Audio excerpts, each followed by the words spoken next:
All right. Some people don't just live life, they are challenged to understand it earlier than most. Today's guest is someone many of you may know as Alfonso Reyes, who goes by Muscular Dystrophy Warrior online, a voice in the community who has faced physical limitations, emotional battles, and the weight of being seen differently, yet chose to turn that experience into something that helps others feel less alone. Duchenne muscular dystrophy is a severe genetic and progressive muscle wasting disease. It causes muscle degeneration, typically leading to the need for a wheelchair by early teens and impacting heart and respiratory muscles, with early signs usually appearing between ages 2 and 6 years of age. Welcome to Become the Victor, where we don't just talk about what someone went through, we talk about who they became because of it. All So, right. Thank you for having me. Thank you for having me. First absolutely. interview, and it's nice to be on your channel. Be the first interview, but with you, you know? Absolutely. And before we fully begin, this guy is my best friend. I've known this guy since literally the seventh grade. So we've known each other for what, like 14, 15 years? I think we turned 16 this year, 16 or 17, something like that. I They- always do that. I think I have it somewhere. Like I wrote it somewhere. Yeah, that's man, it's incredible. Great, great friend of mine, literally my ride or die. And it's an honor to have you as my first guest, brother. Yeah, it's an honor to be here, first interview, especially with you. I think we've been planning this for a while. If people Yeah. don't know this, we've been planning this for a while, but whatever reason, we never got something going. Yeah, there was always like something going on where, There was always talks, we can say talks is the right word. There yeah, always talks that we're gonna do this something, my schedule, or you getting sick, or I'm getting sick, or whatever. yeah, yeah, there was definitely always something, but it's But great. We we're finally here. uh, we finally got to it. You know what I mean? Yeah. All right, let's get started then. Let's get right into it. Before muscular dystrophy happened, who did you believe you were going to become in life? Hmm. Honestly, I don't know, but since I was like five, but I already knew I had muscular dystrophy when I was five, but I wanted to be basketball player, basically professional basketball player, like Michael Jordan, because that was my favorite player during that age before I found Kobe. Yeah, But like specifically something before muscular dystrophy, no, I know there's a lot of kids that have like, oh, I want to do this, be a doctor, police officer, fireman, I mean. yeah, But in my case, like I didn't have anything. I mean, when I wanted to be a basketball player, basically I already knew like that's not gonna happen. yeah. But like So, what you so asked, you aspired to be a basketball player prior to, you muscular dystrophy kind of taking over. yeah, it was already taking over because I was five. They diagnosed me at two, so I kind of already knew, but I didn't like that was just me trying to be a kid. Yeah, But like I didn't have like an inspiration like, oh, I want to do this like other kids. But yeah, probably I wanted to be a basketball player if I could. yeah. That's awesome. That would have been really cool to see, you know. Yeah, Like, any but like you sport. always say too, everything happens for a reason. And I know we talked about it on your podcast episode, which will also be linked within the description as well. And where he interviewed me, and we talked about everything happens for a reason. How, if he didn't have this disability, or if I didn't have this disability, we wouldn't have met each other. The odds. Exactly. Especially me that want to be basketball. I wouldn't been going to Sunnyside or Toronis Middle School. Yeah, I was supposed to go to, I think, Yosemite Middle School is the high school my cousin Omar went. They went there, my cousins that I'm close with, so I would have been with them, not with you, yeah, because that school didn't have like ramps or anything, no special ed, anything.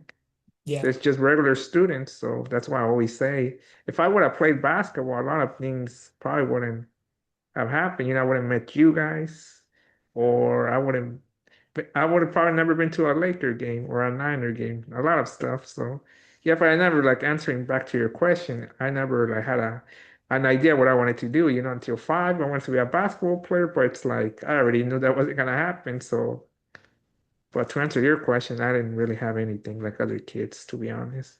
yeah. When was there a moment when you realized life was going to look different than you expected, and how did that realization feel internally? Wow, that's a great question. I like that question because I have a personal story for that one. I love it. When I was like five, or yeah, when I wanted to be a basketball player, like I mentioned, Okay. I grew up with my cousin Omar because my dad's sister lived with us and her husband, my uncle. Yeah. When they moved in, none of the, you know, none of them had kids, My parents didn't have a kid. Even my aunt didn't have a kid until my cousin Omar was born. Then 6 months later, I was born. So where I'm going with this, like, my cousin, we would always play like normal kids. And one day my cousin Omar was jumping on the bed. And I shared this story on my YouTube channel, but I wanted to share it here as well. He was jumping and I wanted to do that. And my mom told me that I wasn't able to, but like I always say, how do you explain a diagnosis to a 5-year old? Yeah.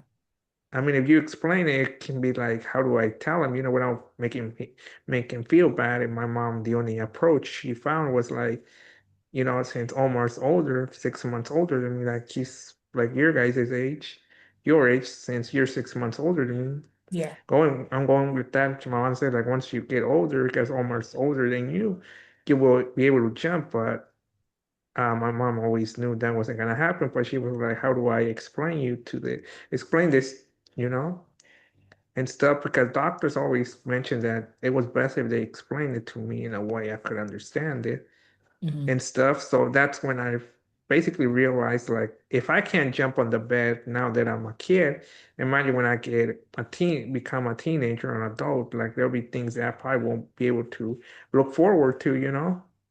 Yeah. That memory transition to me like forever, we can say for the rest of my life. And how did that like make you feel internally, like mentally?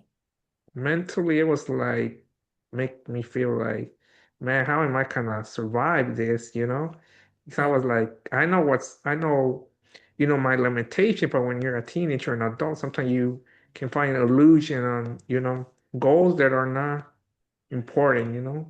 Yeah. Like for me, realistic goals, that's the right word.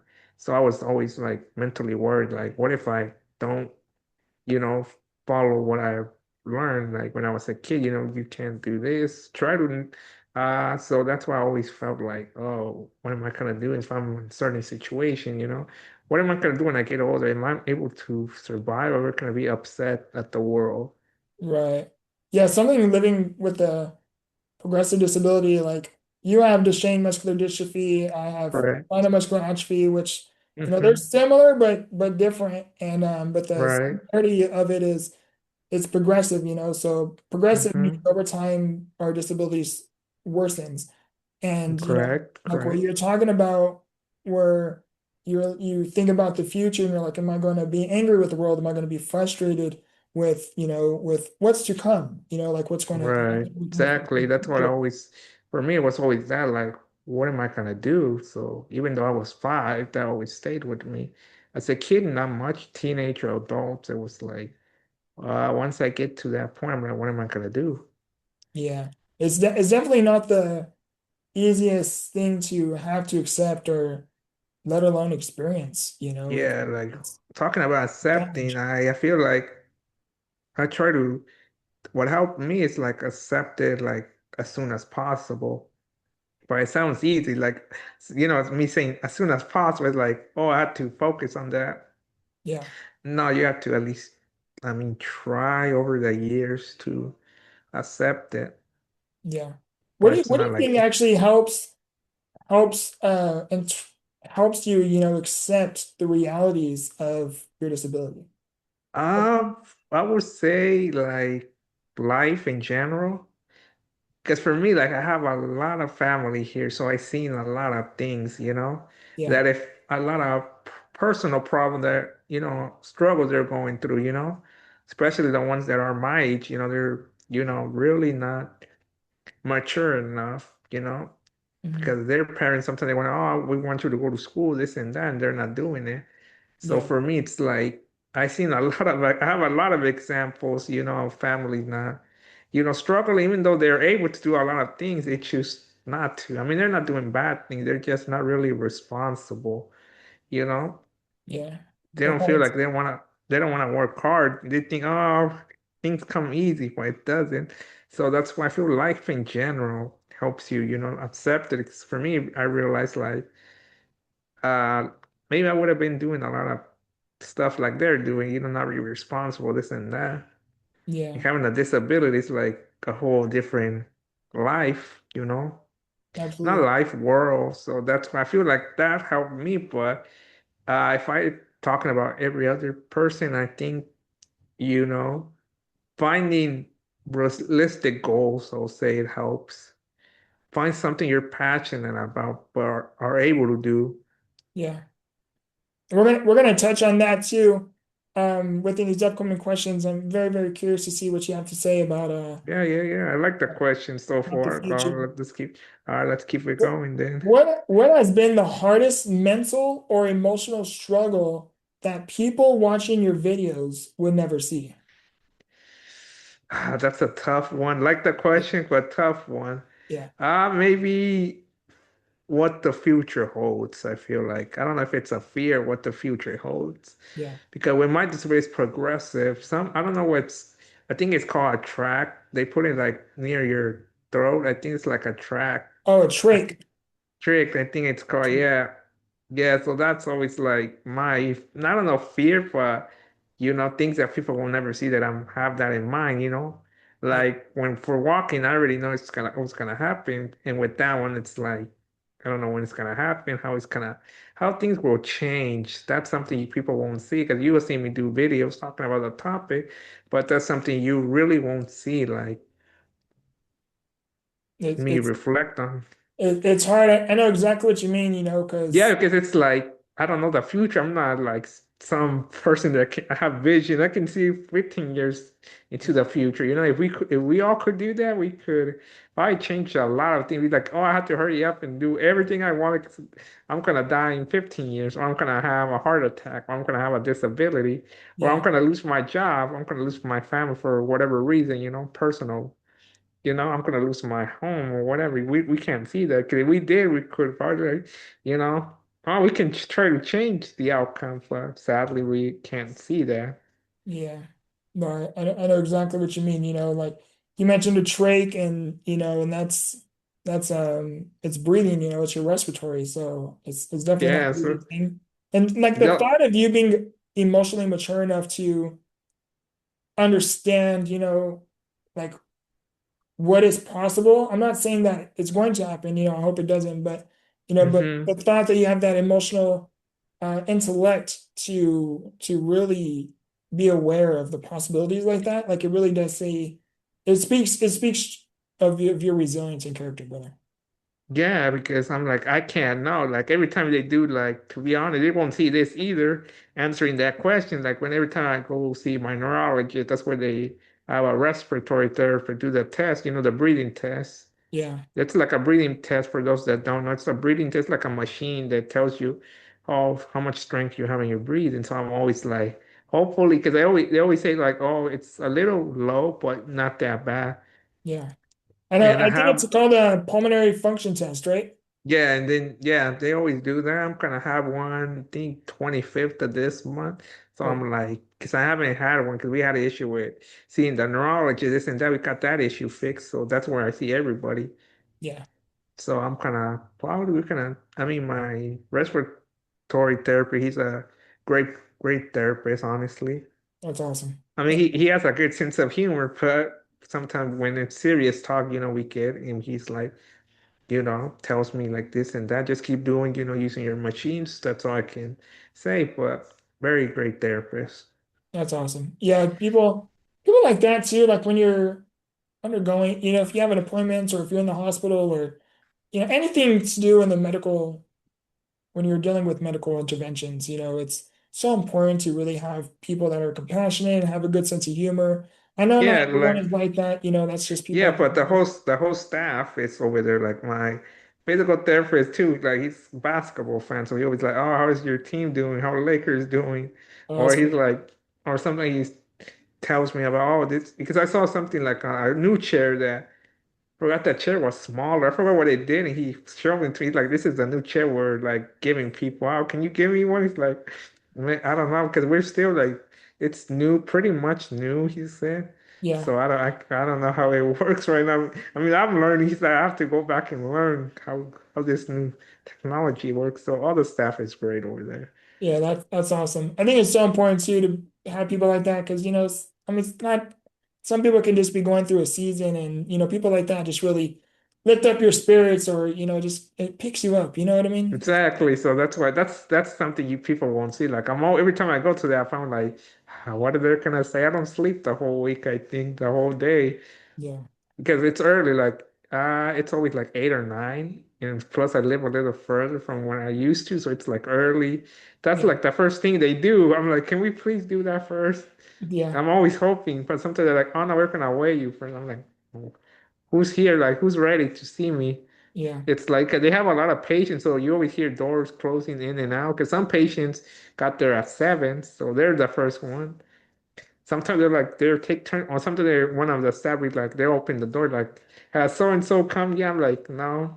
Okay, we'll send them over. So don't worry. They already know me, so they're like, we'll send them over, Alfonso. Don't worry, we'll send them over. that's No, 'cause they awesome. have a checklist, so every time they check the box, it's like, "Hey, we'll leave your thingy outside so they know who came. That I already came. I'm Yeah, like, okay, whatever works. yeah. Yeah. So How, that's my, how do you separate yourself from the condition that people often define you by? how do I separate myself? Good question there. I think my hobbies mostly separate me because you know how there's a lot of sports fans in everywhere. Yeah, So I'm always wearing my jersey. So if I see somebody wearing a jersey, maybe I can be like, we can start a conversation there. Or, I'm a sneakerhead. I like shoes, Jordan shoes, Nike shoes. So if I see shoes that I'm like, oh, where do you get those shoes? How much are they? Because every shoe has Nike 6, Nike 7. Sometimes I don't remember. I'm like, what number are they? I ask. They're like, oh, this and that yeah, or anything, music, we can talk about anything. So that's how I feel like I separate myself, like having conversations with people about anything, we can talk about life in general, anything.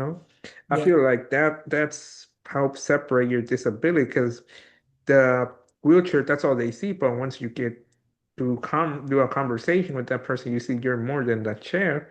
But yeah, there's a lot of people we can say that don't, even if you try to have a conversation, they still can't see, they're still so focused on the wheelchair.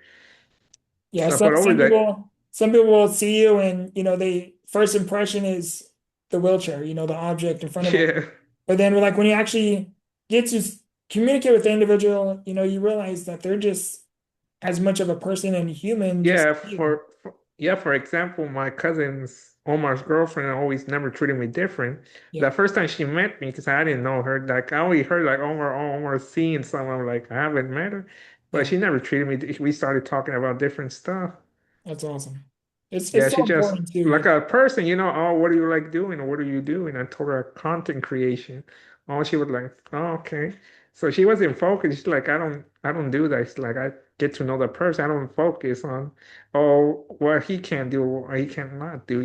Because she didn't know anything about the disability. Yeah, So there's that. There's other people I can put example that met me like they always treated me different. My cousin in general, he's always doesn't see the wheelchair. He's like, oh, you want to have a drink, this and that. yeah, So yeah. that's why I have Omar is super chill. I met him a few times. Like, yeah. he's a hmm very, So very that's chill dude. Like, like yeah. Wait, literally a normal. They don't treat you differently or anything like that, which is no, for him, so it's like important. I saw him in January. Like he came and watched the game, so he always treats me like the same. There's him. Then I have an uncle that treats me the same. He's Yeah, like, what did you need? What you been up to? Because since we're both soccer fans, so we talk about that. And yeah, stuff. So I'm like, yeah, I've been good. Like, what you been up to? Like work, this and that. So I have a couple of people that I'm like, I can feel like I'm right at home. yeah, Or my cousins or my dad always like, oh, okay, he's a Niner player. Hey, what do you think about this season? We start talking like normal individuals. yeah. So I have a lot of people that I know even from school when I was in college, classmates of the hey, you understand this math? Like for example, my math class, I had like a lot of people there because we were working groups. So we Mhm. were always help each other like, hey, were you able to answer this question? I'm like, no. What about you? Like, no, let's ask someone else because we were having, and then it came, sometimes it'll be like, wait, we were doing this right, but that math problem was all wrong. I Yeah, remember one time we all were like, we got the same answer, and we're told our friend, like, what's going on? Are we doing? They're like, she was like, no, it's the math problem that the computer didn't do it right. So you guys been doing, we were sweet to start laughing, like, see, we've been doing this all correctly. Because we were all confused. We were like, are we doing this right or what's going on? So yeah, that's how I feel like I separate myself from my disability. yeah. That was a really, Now, really great answer. yeah, nowadays, back in the day, I felt like that defined me a lot. I felt like that would be like a deal breaker for any conversation. But I realized the right people will have great conversations with you. Yeah, People that, are meant to be in your circle, other people will look inside, be outside. yeah, Because they won't see they'll keep seeing the wheelchair. They can't really see something else, even though there's something else there. like it's hard for them to look beyond it. Yeah, it's like, it's fine by me. Like, I don't want you to like lie, be like, oh, I do see it and not true. Yeah, Just be honest with me and I won't get mad. We'll be good. Like, it's fine. I understand everybody has different opinion. I respect everybody's opinion yeah, and every topic. So I'm like, yeah, it's fine because your opinion, I feel like it's like the disability. Your opinion doesn't define who you are. yeah. It's yeah, it's a good thing, you know. For me, like I don't see if your school, supports certain topic, certain things, I don't get mad because I'm not focused on that. 'Cause there's more than your opinion, there's something more beyond your opinion. Right. Like for my disability, like in my case, my disability, there's more than the disability. This is just part of me, who I am, but it's not like the main thing. Yeah, if we can look beyond, if we can look beyond our differences and the world in general would just be a lot Yeah, and better. for me, like I enjoy hearing people's opinion. That's why I always say in my video or my Instagram post or whatever, like I welcome any opinion. I might not agree with it, but I prefer you to be honest and put your own opinion. I would like to hear it.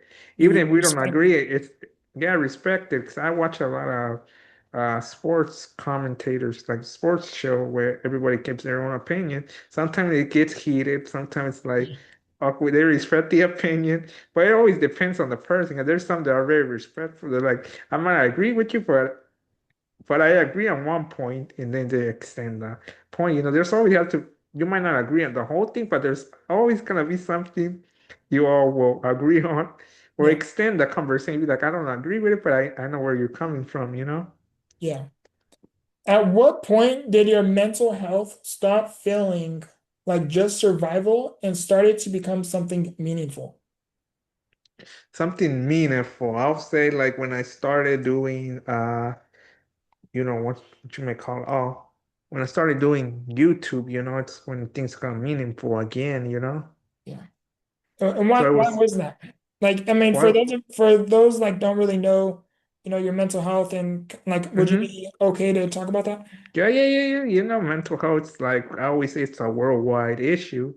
With or without disability, everybody can at some point can hit rock bottom for whatever reason Yeah, and stuff. So some it's mental health, some it's addiction, drugs, alcohol. That's where you lean in yeah, because it's mental health plus then you add alcohol or any type of substance, it makes things worse because you feel like, oh, this is just it's so I forget whatever I'm going through.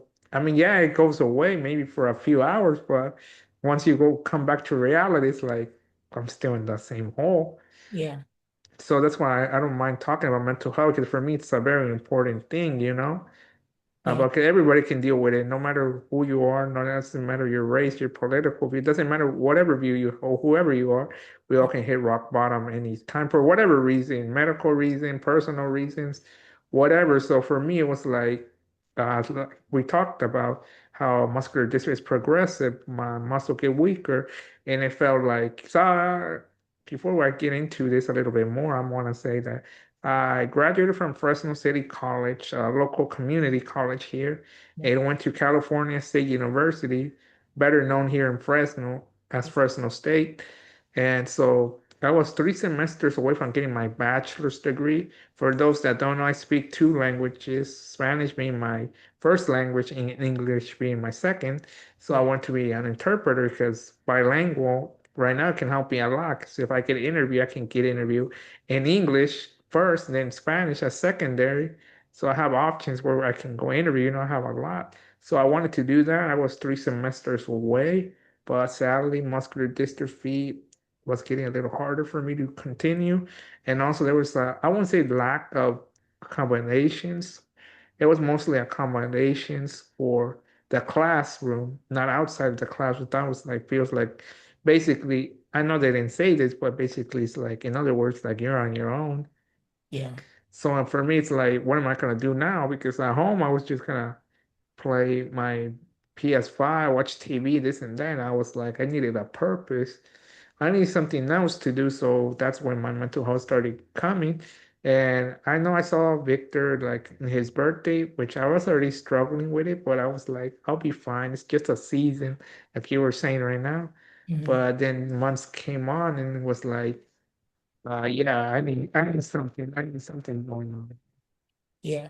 Well, so what was it, you said that YouTube was, what gave your life purpose. What was it what was so special about YouTube? YouTube. First I only saw it as an outlet for me to do something, something to keep me busy. But then, I mean, I know you are a huge help. You were a huge part of this that you got me on YouTube. And you were like, start a YouTube channel and see how you like and this and that. So I started, but there I was all over the place. What I mean, I was like posting Mhm. several different contents, not focusing on one until you were like, your advice was like try to put everything in different channels because that's why there's no confusing on your audience. So that's why my first channel didn't grow. I mean, I got to 70 subscribers, but because I was all over the place. Mhm. But then I was like focused on one thing was disabilities. So that's where I started my new channel because now I see the purpose. I feel like I can share my story, talk about, have conversation with individuals like Victor or other people in the disabled community. Yeah. At first, I was focused on muscular dystrophy. Then I was like, might as well bring every disability because everybody, yes, some might not be progressive, some are accident, but at the end of the day, there's a few things we struggle: accessibility and stereotype and misunderstanding. I feel like those are the three things we, deal with as a whole, like every disability, not just muscular dystrophy, Yeah. but mine's like focused on progressive, and the other ones are focused on the accessibility of people treat you. Like for if you had an accident, I would ask probably like, how was that? How did that change your life? Because how many people left your side because they didn't want to deal with it, this and that, or what's like what's the struggle you go day to day? Accessibility like parking. Parking can be one of them because handicap parking never is Yeah. accessible. Yeah. No, it's so true. And, to touch on a little bit before we get on to the next question is to touch on a little bit about mental health is he was navigating a season and he, came to me and we were just talking and he came to me and he felt comfortable to me because one, we're like brothers. Yeah, it was on your birthday, from what I recall. Yeah, and he knows, about my mental health journey and so he came to me and just talking, I was like, "Hey brother, I'm not gonna say everything, but he was like, "Hey," he was like, I asked him, I was like, "Hey brother, is there anything like I can do for you?" And he was like, "Honestly, man, it's just like if we can just talk more." And that, was Yeah, I very remember. Yeah, emotional, and it was emotional, but I was like, you know what? I was like, what's going on? So he shared some things and I was like, you need something. I was like, I was like, what helped me? He was like, what helped you? And I was like, what helped me was, I needed something to look forward to. And I was like, for me, it was starting YouTube. It gave me purpose. I started sharing my story and things like that. So then he was like, you know what? That's not a bad idea. So then he started his own channel and, would you be like, would you feel comfortable talking about, like, how's your mental health journey from? then to now? Like, you don't have to go in full in depth if you don't want Yeah, to. yeah, no, no, no, yeah, yeah, yeah. No, good question there. I would like to go in depth so I can help other people struggling. Yeah, Well, so I went for a couple of months. I was like, my mindset was like, I know a lot of people who have addiction or have had mental health. It's like, I'll be fine. That's always the word if you have an addiction. yeah, Instead, I can control it. Like, I can control this and that because I have a lot of family that like to drink and all them. I had a great grandpa who always he passed away drinking a lot, so he was always like never wanted help. He never with my grandma. You already met my grandma. That's her yeah. dad. She always did. She took them, to where they take people who are addicts. Okay. So So, he never wanted help. So for me, it was like, in my case, it was like I'll be fine. This is just it's just a short-term thing. I'll be okay. yeah, I know a lot of people with mental health or addiction said that once in their life, like, I'll be fine. I know I can control this. yeah. But at the end of the day, it's like you're just denying yourself. You're lying to yourself basically, 'cause you know you can't anymore. You're like So for digging me, yourself in a bigger hole where, it's going to yeah, be harder to crawl out of. exactly. That's why I mentioned like everybody, not to criticize people. I'm just saying like how we are sometimes. Yeah, We're like, I'll be fine. I was there. I'll be fine. Then the months kept going. I'm like, yeah, this is not, doesn't seem, there's something more here. So I went to the appointment that I was telling you where I see a lot of people yeah. and sometimes I see social worker, they ask questions, how am I doing this and that. So I was like, I'm dealing with this. Where can I be referred? And then the social worker gave me like a flyer of a place here in Fresno, California, I think called Olive Therapy, something like that, for those watching here in Fresno. Okay. And where you guys need like therapy or whatever, see a therapist. I think that's what it's called, but I don't remember like how the full name, but it's Olive Therapy, something like that. Hmm. And they see people with disabilities, people in wheelchairs, and I think I saw one of the therapists being in a wheelchair. So that was like, that made you more comfortable, because you're seeing you're not the only one. No, not just that, because the social worker was like, and that's a video that I'm gonna be talking about bringing a therapist, like, or therapists really prepare to see a patient with any mental health issue that has a disability. Yeah, Because some therapist, like the social worker, they will be like, oh, nothing's wrong with you. You'll be able to do, you're fine. You're gonna do that. You'll be able to do that. They encourage you to do things you're not able to. So that's why she felt like this was the right place because they see different patients with muscular dystrophy. yeah, And also I think when I get to the lobby of the appointment says muscular dystrophy and ALS, that those are the patients that they see. So obviously everybody like different stage, adults in different ages. yeah. And So they and were how often when you were navigating this process, this journey, like how often were you seeing your therapist? How often were you getting help? every she did first she did an eval, obviously, got a little bit of a background with me, and then she wrote notes. Then at the end of the first session, she was like, after analyzing the things you told me, you're suffering not from depression. That was like the first thing I was thinking, but like it's not depression because you're still doing stuff. Yeah, Was she was like, it's isolation. For those that don't know isolation, she mentioned that it affects elder people and people with disabilities in general because like there's no social connection. yeah, Because as humans, we need social connections or something to do as well, not just something to do outside of your home because you can feel like you're stuck in a room. Like those that have, I don't know what it's called when you can't be in a tight spot. claustrophobic. Yeah, yeah, that was what I was, so it's almost like that. Yeah, You feel like you need to do something because you don't know social connection. So it's normal for people with disabilities. So I feel like it's best that I see you once a week so we can discuss what can help you keep your mind off of it. yeah. And then so now let's talk about present time. Like, how's your mental health journey? Like, I know you were seeing a therapist like once a week, right? And then it moved on to like every other week. Like for Yeah. someone like the purpose of me asking this question is, someone navigating mental health, like what can they expect going through a season? And like is it permanent? Like is it possible to get better? Like I want someone to see that transformation. Yeah, yeah, I like that question. Great question, great question. Yeah, I feel like, oh, I'm gonna say if you put in the work, if you put your mindset, I'm gonna get out of this hole. You're not calling it a hole.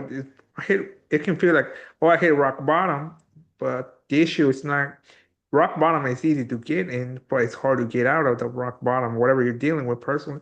But Yeah. if you set your mind to it, like, I'm gonna get out of here. I don't care how much it takes. It doesn't mean I don't care. It's like the mentality that I don't care how hard it is.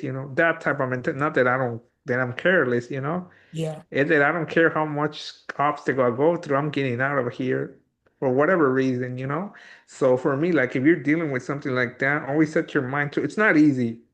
Hmm. Just want to be clear there. It's not easy. Anything you're going through, disability or any sort of what you may call it, mental health, Hmm. it's not easy to get out. But if you put in the work. Sometimes people say, "Oh, therapy doesn't work." I went to see a therapist, and that you blame the therapist. Sometimes it's you not putting in the work, Yeah. but also sometimes it can be sometimes you're and the correct meaning saying, "Oh, my therapist is not great." That can happen as well. Don't feel like you have to, from what I learned, don't feel like you have to stay with the therapist if you feel like it's not helping you. But really pay attention which one it is. Is it that you're not putting in the work, or it's the therapist's fault before you blame anybody? Yeah. Take So take for take accountability. Yeah, first focus.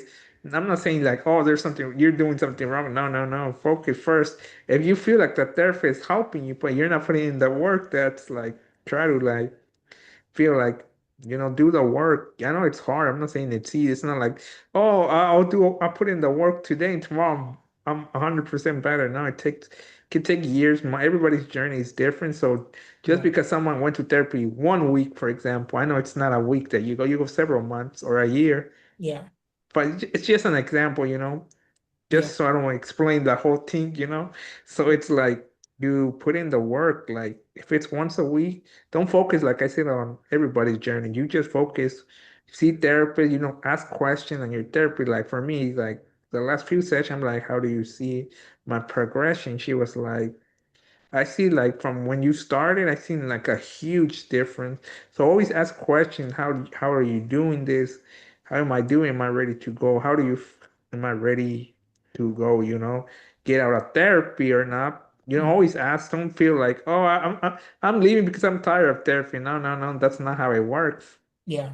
You got to be consistent and yeah. Be sure like you're ready because sometimes people get out early, from therapy, and it's like, oh, I'm ready. Then they few months or a few weeks later they go back, for because they're like, oh, I'm not better. I need to go back. Yeah. So we'll move on to this next question, but so are you now still seeing therapy? Like, what is that? Are you on mental health medication? Like, what is that like? Right now, they didn't give me medication because there's no medication for isolation. Depression, yeah, they'll give you medication from what I know. Yeah. But right now, no, I'm not seeing because I'm a lot better. But my therapist, like, if I ever needed to go back, I can go back, whenever I needed it, but right now we're good. Yeah. I So got you. not every mental health needs medication. I think depression or it depends on your therapist, honestly. It depends on the severity of it too, but yeah. Hmm. So how has sharing your story online helped you heal, or has it sometimes forced you to relive difficult moments? Now, I love and I'm very fascinated by this question. No, honestly, I'm not like bothered by going back, because going back for me, it's like, uh, you know, trying to help other people that are in the similar situation. For me, it's that helping people. Yeah. It's not it's not something bad. It's just like I don't mind reliving it, because it helps me like shows me who I was in the past and who I am now. Hmm. So it's like, yeah, for me it's like hasn't healed anything. I mean, I heal myself going to therapy and this and that, Yeah. but like you're saying like, oh, it hasn't healed me. Like, is it hard No. to revisit, certain parts of your story? No, no, not really, not really. Like, not for me, it's not hard, honestly. Okay. It hasn't been hard. For Yeah. me, it's like something else, you know? Yeah. What was the transition like to go from playing ordinary soccer to power wheelchair soccer? Because I knew, you were walking up till the age of 11, right? 14? 11 or 12, around that time. Yeah. So what was that transition like to go from, walking and being able to play soccer outside, with your legs to now transitioning to no longer being able to do that physical activity to, being able to do it in a wheelchair? Uh, can you hold on a minute? I think my computer's dying. I Yeah, yeah, apologize yeah. for that. Want me to pause it? No, don't pause it. Just keep it. Can you edit it later? Yeah. I'm a All right. pause it. No, no, no.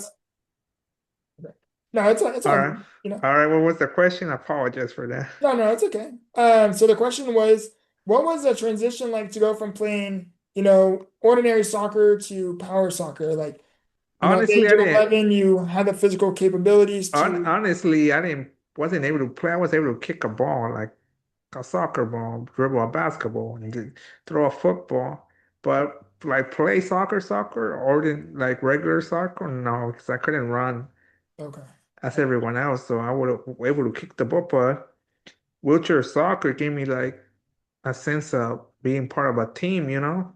Yeah, Playing a sport, that what power soccer gave me, not regular soccer, no. yeah. I How wasn't playing regular soccer. Okay, go ahead. how has what were you gonna say? Oh, I said power soccer was like just me having play a sport, you know, Yeah. despite the disability, because I didn't know that existed at first. Yeah, and it was a cool sport. We unfortunately don't have it anymore. But you know, like it was such a cool sport because it got you out of the house. It got you to do something Yeah, like especially in high school, like we played in high school. So, being able to be in high school and you see, people playing football, basketball, baseball, all these different sports, right? And then to or in your case, your sister was cheerleader doing yeah, a some and activity, you my know. my little twin sister was cheerleader, so we often attended events and things like that. But what I'm going with this is, when you see these things and you're in a wheelchair, like yeah, you do Or sometimes in my wish case, you could do it, yeah, and in your case, you had Felicia. In my case, I have Omar who plays soccer still, regular soccer since he was like he still does every once in a while. So he hasn't retired from that. So yeah, seeing people like that be like, oh, in your case, seeing probably doing other yeah, activity, you know. And for me, yes, it was Omar playing soccer and not me playing. You know, I went to some of his games once in a while. yeah. Like I know, seeing other people play sports and then, you aspire to do it and you don't have the Hmm. physical capabilities to do so, Exactly. having the option, available, the opportunity to Yeah. play a sport, And in your hmm condition, like it's and incredible. speaking about power soccer, even though I don't play, I would like to do something for power soccer, like making national, making be on ESPN. Because they have the Olympic where they feature people with disabilities, Yeah. but no power soccer. Yeah. I actually told the coach about, I never shared that publicly. This is my first time, but I actually talked to coach about that and I was like, I would love to see it, on a grand scale. I know we have nationals, and that's fun, Yeah, but but that going there with the national, I'm like, couldn't we put the nationals into ESPN? yeah, I would like to see it like on an actual like NBA stadium kind of thing. No, You know what I mean? yeah, especially like now they have like the kids baseball on ESPN. Yeah. Kids from different countries playing each other's Oh, that's cool. lower I didn't levels. know that. Yeah, they have that, but I don't really watch baseball, but they do that and stuff. So I'm like, how can we can put the nationals there, every game there. So I want to do something like that for power soccer, give back to power soccer what they gave me, you know? Right. Trying to take it to the grandest stage, like you're saying, ESPN, Fox Sports, all that stuff. Yeah. And also not just that, like I'm thinking bigger. That's like the main thing first, sponsorships. Yeah, I think it would be cool, to get it to play in nationals, for example, to compete at the one of the highest levels, and then, when you actually get into the championship game, have that championship game moved to like an NBA stadium, and then where you have this crowd and it's televised and all that. Like Yeah, to me, that would be like for huge, you know? example, I know you don't watch basketball, but there's a term called March Madness, which they play all the college teams basketball. That's tight. Okay. They do that every March, so I'm like they put every game and people make brackets. Brackets like predicting who's gonna win. And Mhm. if your brackets hits all the correct predictions, you win like I forgot how much money. But the funny part is nobody has won because every time the bracket breaks, because they'll be like, oh, I'm almost close there. I'm gonna win $1,000, and then oops, I lost one of the games. The team that was supposed to lose ends up winning. So that's how they make it fun for interacting. Like if did that for power soccer, which power soccer team is gonna win the whole thing? I think Yeah, it will make people be more engaged. that'd be Then sick. for me, like I wanna have sponsorships. Like some of the sponsors that are in football, basketball is Nike, Jordan, Adidas, Yeah, who else? Beverages, Red Bull, Monster, DoorDash, yeah. I think isn't stuff. Prime like one of them too? Yeah, Prime too Yeah, nowadays, but I'm talking about years ago. It yeah, was all the other stuff, iPhone, Samsung, yeah. That's right. Best Buy, Dick's Sports Store, Yeah, like do all that. But I don't know, like, or they have these sunglasses, I think called Oakley, the brand that the athletes use. I'm like, why can't we power soccer wear those glasses? yeah. Like sponsorship on that I ground. mean, I bought one. I bought some for me just because I like the way it looks. So, Yeah, and I was like, how can I do that? But I did research. I'm like, yeah, I think I need my platform to be a little bigger before I find a way to do that. yeah. Just But I would like to do something like that, like all those sponsors. Prime too, like maybe we can get Prime somebody at least because I saw that there's a team in Oregon. I was like, maybe Oregon, Nike, that's where their headquarters it's at. yeah, In Oregon. So I was like, I was brainstorming like, can we, what if I reach out to the team? Like, could they, I don't know, find a way, like do a post or something? that'd be cool. Logan Paul, if you're watching this, dude, you should seriously think about using sponsoring Prime and for I'm power thinking soccer. of, And I you don't being know, the first, to promote it, I think would be extraordinary. It would definitely be some I'm serious. thinking of it. I'm gonna try to like create a message. I know it'll be hard for him to see if I'm like, maybe I get lucky, maybe. I don't mind risking it. Like Yeah, I don't have nothing to lose. I'm like, the worst thing is no response or no. Well, I'm the type of person I'm like, I don't mind risk. I'll take my chance. The worst thing is can be like I won't make it, but I'm like, at least in my mind will be like, I tried. yeah. Same with That'd be pretty cool. Nike. I'm like, where I've been researching that behind the scenes, but I haven't found something like, oh, a certain email that I mean, like, it's a for sure thing. This is the right one because I don't want to send it to the wrong one. Yeah, For me, it's like I might, I might not do it right now, but that's something that I want to do. It's there. For me, it's like until I accomplish it, I don't stop. I don't take my finger off of it. yeah, It's still there, bro, but I'm still trying to strategize how to make them see me. yeah, Not be seen like, oh, he just doing it for 5 minutes of fame. Now I'm doing it for every athlete yeah. It's all about, out there.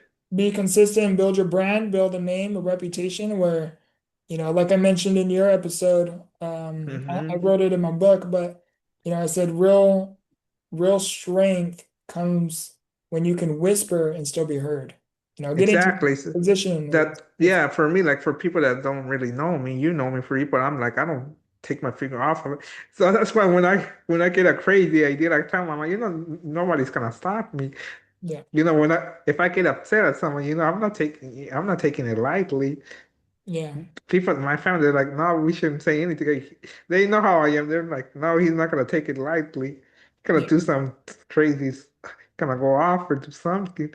Same way here, like I'm like with personal state, like for example, that I wanted to do like guest speaking. I didn't stop until I'm knocking on doors. That's how I see. I'm like knocking on doors. Yeah. Let's see which door opens. Basically, that's my mindset. Like That's knocking all on it every is. door. It's a numbers game. You keep showing up and you keep hearing no. Eventually you're gonna run into that one yes. You know what I mean? Yeah, exactly. So that's why I'm like, that's why I have a list of content creators. And I'm like, so I can have a list of people that I feel like if they respond, great. If they don't, move on to the next. But I always do a follow up before I end the movement, you know? Yeah, that's good. That's I like follow that up, 10x mentality. exactly. I send it. Then if they don't respond, I wait a few days. I give them like I don't seven, 7 or 10 days. That's my max. Yeah, Then after that, follow up, and if they don't answer, move on to the next one. That's my mindset right now. That's what I'm doing behind the scenes. So that's why when I don't make videos, it's because I'm literally like sending emails here, there, left and right, yeah. That's good. That's good. scheduling stuff.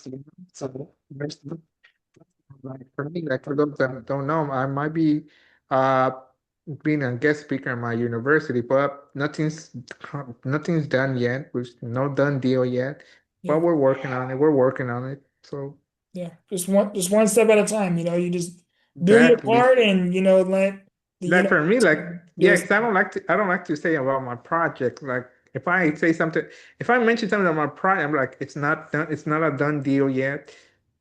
You'll know there'll be signs when I did it.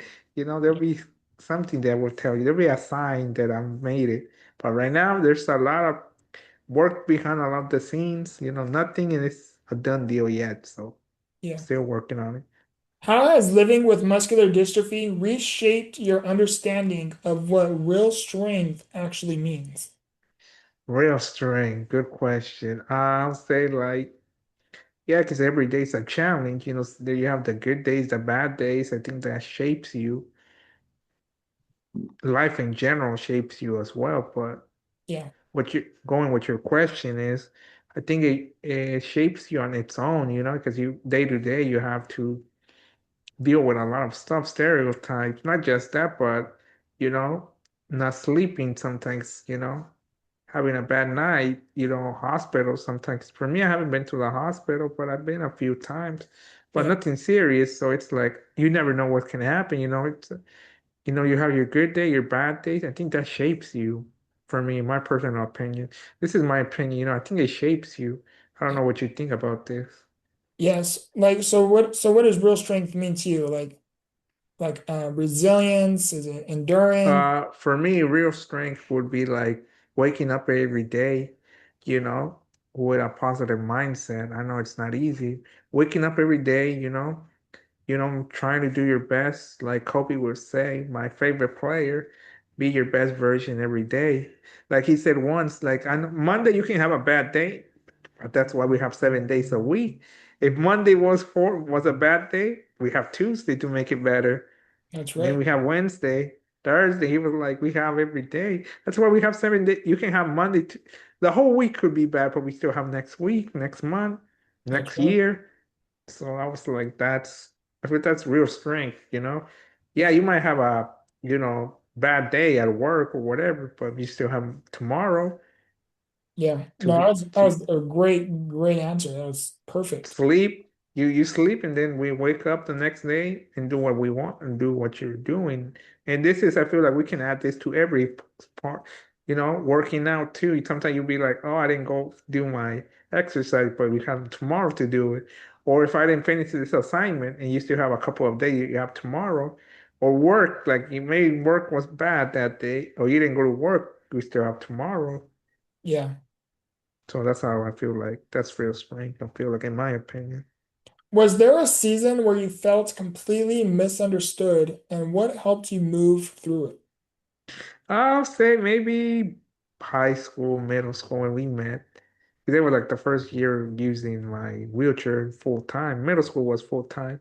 Yeah. So what helped me was going back to my favorite player, Kobe's mentality helped me a lot, shaped me a lot because I reflected on it a few years ago, like what Kobe was saying that he always felt misunderstood because he was the only African American in Italy at the time when he was a kid, so he didn't have many friends Yeah. because obviously one was soccer is the main sport in Italy. Basketball is secondary. Now they're about the same. So he had to like find something to help him, and basketball helped him because he was like, I'm a better player than they are.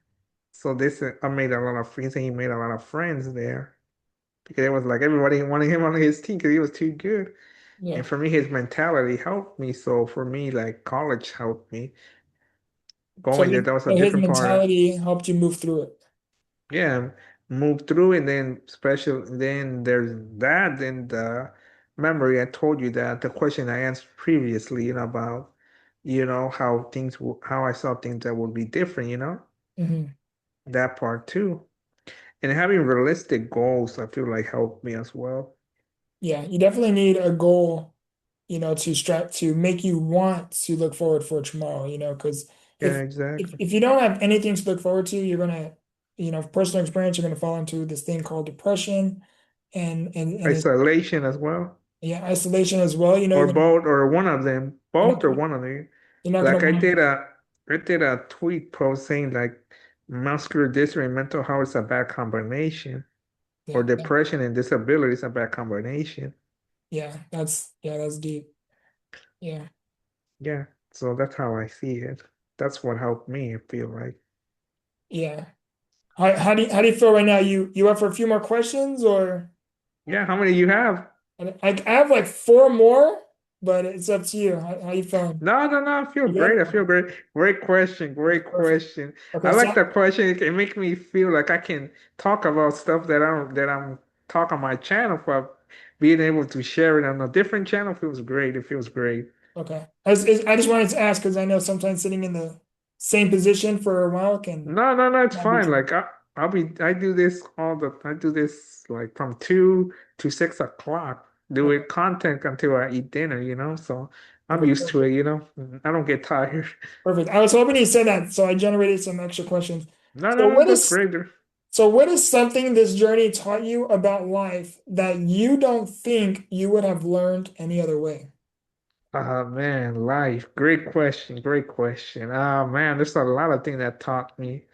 Like, be patient, you know? I feel like know who's, by my side, who's not, you know? Realize who's with me in the good times and the bad times, except for the bad. But then it's going to be only realize, everybody's my people, which I don't know who's treats him differently, switching, against these bad things. So I feel that taught me that patience as well. 'Cause you need a lot of patience here. Hmm. Hard work, I think, taught me as well. Because if I didn't have a disability, probably, I don't know, I can't even say it like this. I can't say a lot of things that I would, if I didn't have muscular dystrophy. At the end of the day, I don't know. I can't see that Hmm. stuff. How life would have been. What if? Yeah. What if? If Hmm. you could sit beside your younger self on the day everything felt overwhelming, what would you tell them? I'll say like keep find help, keep pushing, because this is just a short season. You're Yeah, in this hole, like I mentioned earlier.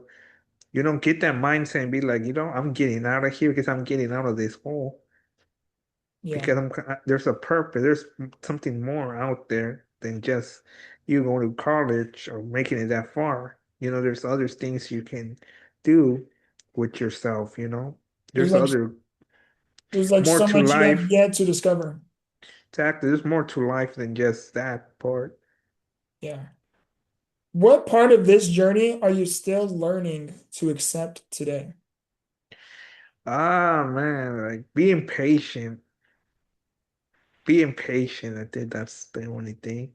It's hard. It can be hard you can be impatient in this situation because Yeah, basically you need help with everything. Sometimes like you can feel like you're impatient, like myself. I try to be patient now and then, but I'm impatient really.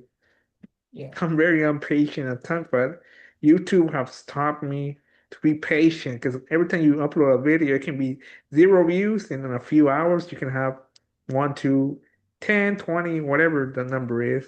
So Yeah. being patient, patience is the key. Yeah, patience is key. It's so important. You have your Hmm. vision, you have your plan, you have, everything to fall into play, the way you want them to. But, Hmm. the universe always has its own plan for you. And sometimes in the middle of it, we don't understand it, why certain things unfold, why we experience certain things, why we Yeah, undergo yeah, yeah, different exactly, things, different exactly. seasons. But, you Hmm. develop patience where you say, despite Yeah, what it is so I'm going through, you develop the patience. And, hmm. me personally, I'm spiritual. So, I develop the faith and it'll always, Yeah, same here. I can say that about faith. Yeah, I have faith as well, so that's why I focus on that as well. What's supposed to be, it's gonna be. What's ever meant is meant to be, you know. yeah, If it's absolutely. not meant to be, it's for, because there's something better out there for you, or they're keeping you away from certain, you know, Yeah. Either bad things, redirecting you or trying to protect you from something you may not see. Yeah, absolutely. Exactly, exactly. That's how I see it. Like every time my content creator doesn't respond, like maybe this is not where I'm gonna be at, you know?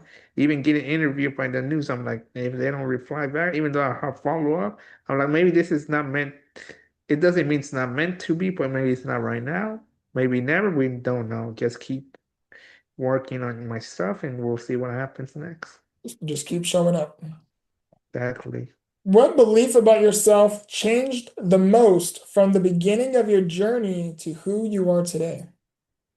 The beginning of my journey, you mean like when I was kid, or what do you mean By the really? beginning of your journey, it could be, the beginning of maybe when muscular dystrophy took over, or maybe it could be the beginning of a journey from, the beginning you came into this world.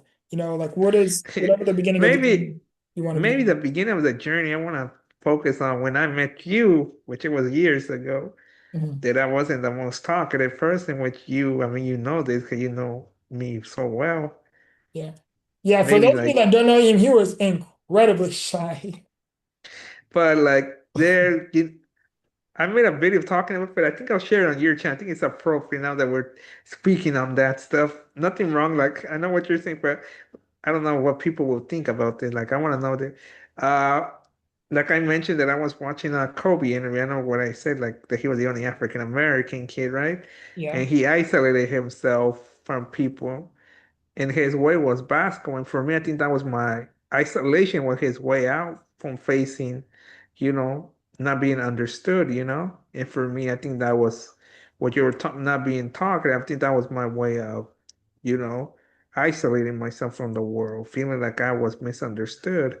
Like if I, said something wrong, mispronounced something like, oh, I was gonna be labeled, he has a disability, so that's why he doesn't know how to do this.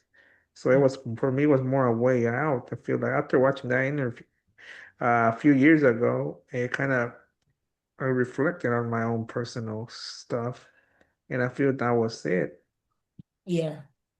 Yeah, absolutely. Like you touched on a little bit about it where, oftentimes, at least from personal experience, where some people see you in a wheelchair and they think you're incapable or, you're mentally you're just you like they treat you different. They treat you like a Yeah, little kid or they don't really see you for who you are. exactly. That's And why that all that stuff. So that's why I mentioned earlier that what did I say here? I you're forgot what I like the said. best way to say it is they often patronize you in a way, whether they're conscious or or subconsciously, aware of it. Yeah, what I mentioned earlier, like the right people will see you. Like when you tell me like how do I that I say that I'm a sports fan, how I start conversations with people that we can talk about anything, I'm open to any conversation, Yeah, personal journey, whatever, faith, whatever, yeah, So that's helped me like, establish connections with people. Because I have a lot of people that I can say that they've been like you guys, you both twins, you and Felicia. yeah, I feel like, over time I've gotten closer to both of you. So I feel like Felicia never treated me any different, yeah, It's always been like what my cousin does, with me. yeah. This is just at the top of my head. Would you be okay to talk about faith a little bit? Yeah, yeah, yeah, yeah. Uh, I'm, If your channel allows it, I'm good. yeah, If you want to allow it, I'm genuinely curious about it. Okay, so I know a lot of okay. people not everyone, but a lot of people, whether you have a disability or not, that's for this topic, for someone who has a disability, sometimes they have a hard time, having faith or developing that there's a higher power. You know, for someone like you who has a progressive disability, how do you keep your faith intact when, you're going through everything you are experiencing?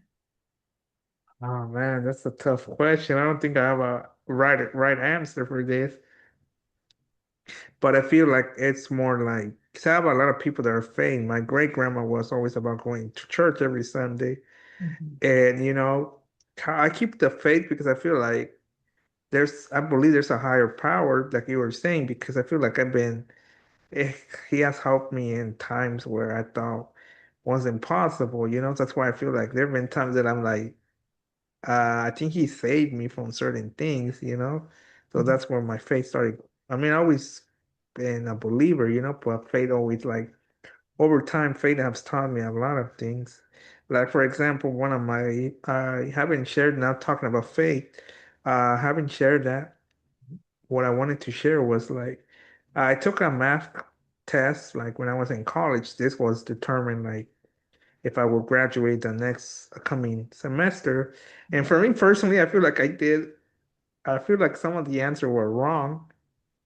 And Okay. somehow I still passed the test, and I'm like, maybe God moved pieces. Because I'm like, I'm sure that I didn't do that correct. Yeah. Even to this day, I'm like, maybe he found a way to do. Because I'm sure that I didn't do that great. I mean, I still got a C or a B, Yeah. but I thought it was like a D plus or something. You're like, there's definitely some divine intervention at play here. Yeah, so that helped me a lot. So, or keeping, not just that, like keeping me healthy all these years. Mhm. Like, I'll share this, and we're talking about faith. Like, my neurologist that was like 80 something, he's Mhm. seen every case. He's been a neurologist for a year. He retired a few years ago, but he was a great doctor. Everybody has a lot of positive things to say about this neurologist. And he told my mom, like, I seen a lot of patients like your son that at this age, 20, I was 24 or 25, at this age that they already have the track thingy, or they're a lot weaker, but he's not weaker. God probably has a bigger plan for him. Because I've seen a lot of patients, a lot of patient history of a lot of patients. And Yeah. he's like the first one I see. But talking about this, something that I learned just because someone has a similar disability or somebody going through a similar situation doesn't mean the outcome will be the same, or there's different aspects to that. Yeah. What what is a question you wish more people asked you but don't? We're at the last two questions here. Okay, everything I'll say, like I want people to come up and ask me about my disability. Don't feel like, oh, I'm scared. Like you cannot get upset. I mean, I'll get upset if you're not straightforward. For me, like ask anything, personal, as long as you feel comfortable. I mean, I say they feel comfortable because maybe my answer will make you feel uncomfortable. So that's why before you ask me anything, I'm open to answering any question. But it's like, are you prepared for my answer? I Yeah. mean, I don't mind. I want people to come and be like, they can ask me about my disability, then we move on to personal stuff, Yeah. like my hobbies and all that, or who I am. We can move that. What are some I good would, conversation starters that you would, you can spread some awareness on, or, someone listening to this, they see someone in a wheelchair, like, what do you think would be a good conversation starter? So it's not so awkward hmm. for them or they don't really know how to approach. I'll say like depending, like ask them questions, ask both of them, their caregiver and them. Learn a little bit, get a backstory about the disability, so you know how to, does he have his disability affects him mentally or just physically? I think start with that conversation. But if you notice if you see the person like talking like a regular person, I feel like have a conversation with that individual, not the caregiver, them. Or if that person with a disability, sometimes, people with disability want to start conversation with you and ignore that conversation or don't keep it going. I feel like maybe open up a little bit. Yeah. If they're being friendly, if they're being aggressive, then definitely. don't engage on it 'cause if you don't feel comfortable. But if the person being friendly, like, hey, what's your name? If you're in college or in high school, like, oh, hey, what do you think about this? Or if you see something, you know, that Yeah, feel like they if have they the same look interest. if they look approachable, you can say, like you said, hi, what's your name? I'm Victor, for example, right? Hi, what's your name? Or, how's your day going? Things like that. And then, Yeah. if you feel like, they don't mind talking to you and they're comfortable, then you can, No, for me, I always start like, hey, how is your day going? Then we go from there. So yeah, you yeah, can, so that's what I want. So that's what I want from people. Like approach people first, get a brief backstory. mhm. Don't just assume stuff. Get a brief backstory, then obviously at the end of the day, depends how comfortable you feel. Yeah.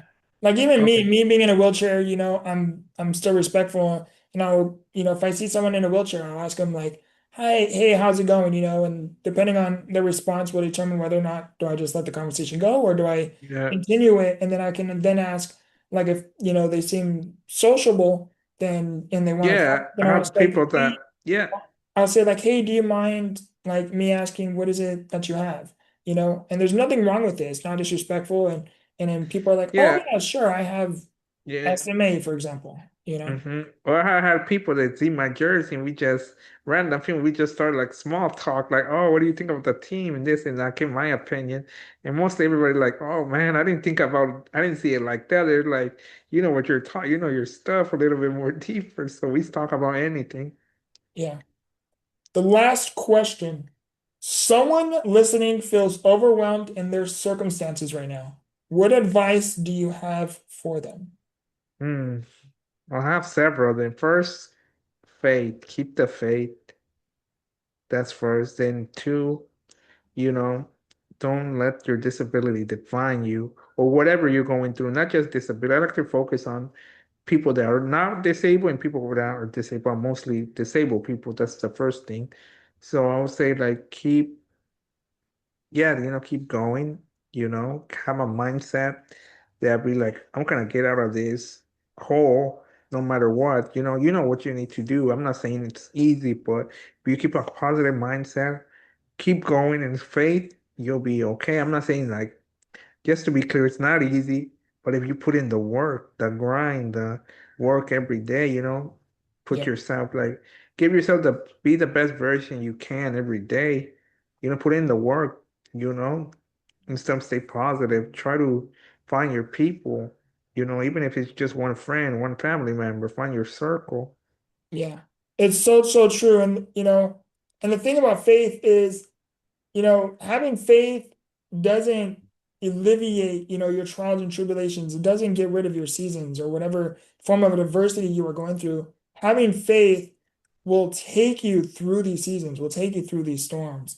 And, I think that was such a great question. And I think this is a good way to close out today's episode. Yeah, yeah, yeah. That Alfonso, was great, great. is there anything you like? Where can people find you on social media? How can people access your YouTube channels? How can people Hmm. find you? And also, the links will be available within the description as well. But Yeah. what would you like people to know? Yeah, I would like to, for those that want to see more of my work, I know was just a conversation with Victor, it was great to be here. Yeah, for those that want to keep up my work or want to see my work, you guys can follow me on Instagram at Muscular Dystrophy Warrior. That's where you'll find all my links, even to my YouTube channel. My YouTube channel, you can find it at Muscular Dystrophy Warrior. But for some reason, it didn't let me put the whole thing, so I had to put like each letter MDW 1999. That's my handle on YouTube. I was gonna use Muscular Dystrophy Warrior, but it kept saying like no, no, it didn't let me. So that's why I say Instagram. That's where all my links are. My YouTube link. That's like easier for everyone. Yeah, absolutely. Well, it was an honor and a pleasure to have you as my first guest on this podcast. I so greatly appreciate you, brother. It was great speaking with you. This is again Become the Victor, where we turn trials into triumph. Yeah, thank you for having me, bro. It's an honor to be here in the first interview. I hope this is not the last interview with you or whoever out there, want to hear my story. I'm open always for an invite or being a guest on my channel. Doors are always open on my channel. Absolutely, absolutely, absolutely. Well, I love you guys. I appreciate you guys. And as always, remember, grow through what you go through. Much love.